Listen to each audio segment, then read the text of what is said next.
ఈ రాష్ట్రంలో మంచి మంచి కాంట్రాక్టర్లు, బాగా డబ్బులు సంపాదించిన వాళ్ళు, ప్రభుత్వం చుట్టూ తిరిగి ఫైళ్ళ మీద సంతకాలు పెట్టించుకోవాలనుకునే వాళ్ళందరినీ పోగేశాడు. నిన్న డయాస్ మీద కూర్చోబెట్టాడు, చూశారు కదా. మెగా కృష్ణారెడ్డి గారు, చలమలశెట్టి సునీలు. మెగా కృష్ణారెడ్డి గారు ఈజ్ ఎ గుడ్ కాంట్రాక్టర్. పోలవరానికి కూడా ఆయనే కాంట్రాక్టర్. ఇప్పుడు నాట్ ఓన్లీ పోలవరం, ఇంకా మన రాష్ట్రంలో ఉన్నటువంటివి, ఇతర రాష్ట్రాల్లో, ఇతర దేశాల్లో ఉన్నటువంటి కాంట్రాక్టులు చేస్తున్నటువంటి వ్యక్తి.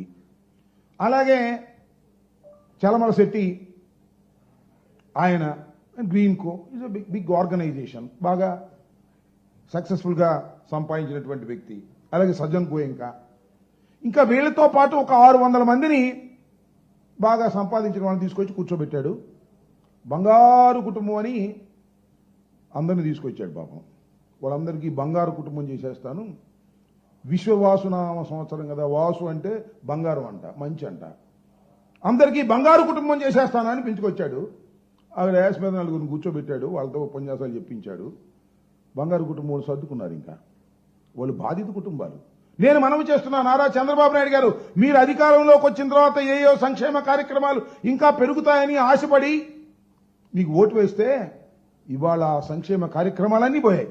మీ సూపర్ సిక్స్ దేవుడెరుగు ఉన్నటువంటి సంక్షేమ కార్యక్రమాలు కూడా పోగొట్టేశారు. జగన్మోహన్ రెడ్డి గారు ఇచ్చేటటువంటి సంక్షేమ కార్యక్రమాలు, ప్రతి నెల మొదటి వారంలో వచ్చేటటువంటివన్నీ కూడా తీసేశారు.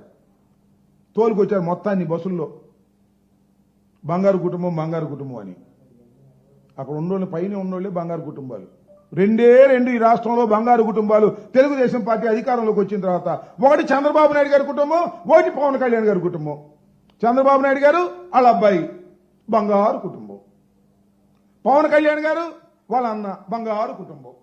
ఈ 2 బంగారు కుటుంబాలు తప్ప ఈ రాష్ట్రంలో పేద ప్రజలను బంగారు కుటుంబంగా చేసేటటువంటి శక్తి కానీ, సామర్థ్యం కానీ, ఆలోచన కానీ చంద్రబాబు నాయుడు గారికి లేదు. మీకు అందరికీ గుర్తుండే ఉంటుంది, చంద్రబాబు నాయుడు గారు తొలిసారిగా ముఖ్యమంత్రి అయినప్పుడు ఇలాగే పొలిటికల్ స్టంట్లు భలే పెడతాడు ఆయన. పబ్లిసిటీ స్టంట్, పబ్లిసిటీ పిచ్చి. ఆయన ఒక పథకం పెట్టడం, దాన్ని అద్భుతంగా ఫ్రంట్ పేజీలో రాసేటటువంటి, వండి వార్చేటటువంటి పత్రికలు తయారు కావటం.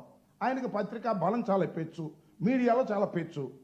ఆయన రాగానే ఏమన్నా చూశారుగా, మొట్టమొదట ఆకస్మిక తనిఖీలు. నేను నిద్రపోను, ఇంకోటి నిద్రపోనేలేదు, నేను నిద్రపోను, ఇంకోటి నిద్రపోనేవను, ఆకస్మిక తనిఖీలకు వెళ్ళిపోతా అన్నాడు. ఏమి సాధించావంటున్నా? ఆకస్మిక తనిఖీలకు వెళ్ళి అడ్మినిస్ట్రేషన్లో ఏమి సాధించావో నారా చంద్రబాబు నాయుడు గారు చెప్పమని అడుగుతా ఉన్నా. ఏమి సాధించరా? ఆ తర్వాత ప్రజల వద్దకు పాలన, బ్రహ్మాండంగా ఉంది టైటిల్, సినిమా టైటిల్స్ లాగా బ్రహ్మాండంగా ఉన్నాయి. ప్రజల వద్దకు పాలన ఏంటి? ప్రజల వద్దకు పాలన దగ్గరికి వెళ్ళి ఏమి సాధించారు, ఏమి సమస్యల్ని మీరు పరిష్కరించారా, ఏమైపోయినాయి? మళ్ళా ఆ పెట్టి పథకాలు మళ్ళీ మీరేగా రాష్ట్రంలో పరిపాలన చేస్తుంది. మరి వాటి సంగతి ఏం చేశారు? శ్రమదానం అన్నారు. ఏం చేశారు శ్రమదానం? మీరు ఒక పలుగు తీసుకుని గుచ్చి ఫోటోల్లో ఈనాడులోనూ ఆంధ్రజ్యోతిలోనూ వేసుకున్నారు. శ్రీమద్ రమారమణ గోవింద శ్రమదానం పోయింది. జన్మభూమి అన్నారు. అయ్యా, ఇతర దేశాల్లో ఉన్న సోదరులారా, మీ జన్మభూమిని మీరు బాగు చేయండి, మీ ఊరిని మీరు బాగు చేయండి అని ఒక స్లోగన్ ఇచ్చారు. ఏమైంది? జన్మభూమి పోయింది, శ్రమదానం పోయింది, ప్రజల వద్దకు పాలన అది పోయింది, ఆకస్మిక తనిఖీలు అవి పోయినాయి. నేను మారిపోయినకి నేను ఏం చేయను అన్నా. మళ్ళా అవన్నీ కాదు, దత్తత గ్రామాలని చెప్పి ఐఏఎస్ వాళ్ళు, ఐపీఎస్ వాళ్ళు, పెద్ద వాళ్ళు మీ గ్రామాలను దత్తత తీసుకోండి, ఆ దత్తత తీసుకుని దాన్ని బాగు చేయండి అన్న. ఎన్ని గ్రామాలు దత్తత తీసుకుని బాగు చేశారు చెప్పబ్బా, నాకు అర్థం కాల. 14 సంవత్సరాలు ముఖ్యమంత్రిగా చేసావు, మళ్ళీ ఇప్పుడు 9 మాసాలు దత్తత గ్రామాలు తీసుకుని ఏమి సాధించావు?